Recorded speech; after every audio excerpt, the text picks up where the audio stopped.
We live in a generation where people are generalizing God. But tonight, I came to introduce the God of Prophet Desmond to you. I receive. If God can identify with Abraham, Isaac, and Jacob, then he can also identify with men today. Yes, man. First, he said, all authority in heaven and on earth has been given to me. Then he introduced a concept that go and make disciples of all nations. Is it Ghana as a nation? Is it Nigeria as a nation? No, he's not referring to countries. He's referring to nations. And actually, the nation here in the Greek is translated generations. Because there is the nation in heaven and the nation on earth. The nation in heaven, they are invisible. But the nation on earth, they are visible.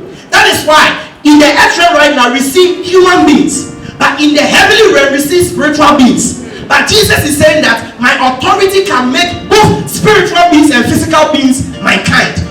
Then he said, after you have baptized them, do know, make sure you teach them.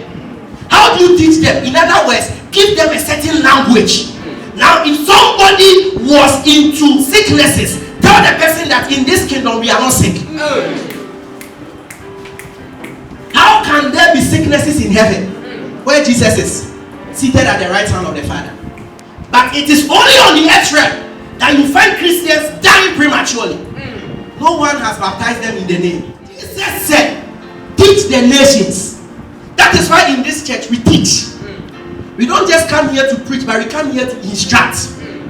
And I'm not instructing what I want to instruct, but what Jesus has instructed me to come and instruct. Because Jesus told them specifically, go and teach them what I have taught you, or what I have commanded you. Don't go and teach what you want to say.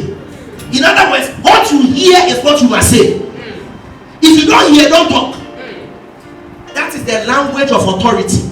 Write it down. The first language of authority is the language of command. The first language of authority is the language of command. All the things I have heard commanded you. Genesis.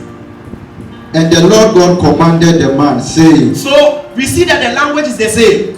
So we can know from this point that Jesus Christ was the one commanding the man, saying in Genesis. But he wasn't Jesus Christ as Jesus Christ of Nazareth. He was Jesus Christ in the form of the Spirit.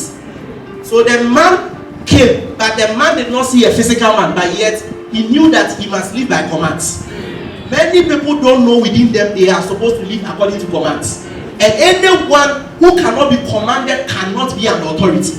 And anyone who is not an authority cannot have authority.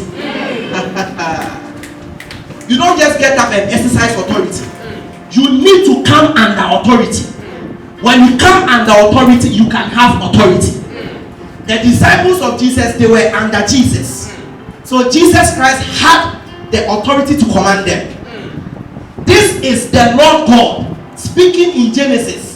Yet the same thing he said in the beginning is the same thing when he became the incarnate one. He also said to the people physically. Jesus was not talking to everybody.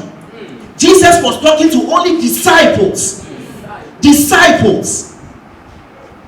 You think that Jesus has given all of us authority? No. He has given only his disciples authority.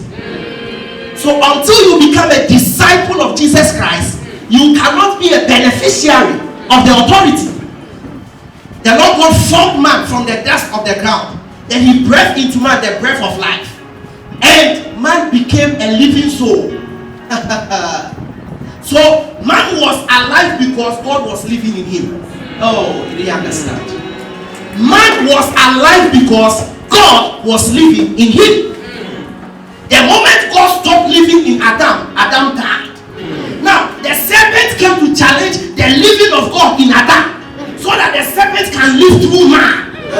Oh, Father, help them understand. Initially, it was God who was living in man. When I say God living in man, it doesn't mean God has possessed man. It means that everything man was doing was by the instruction of God.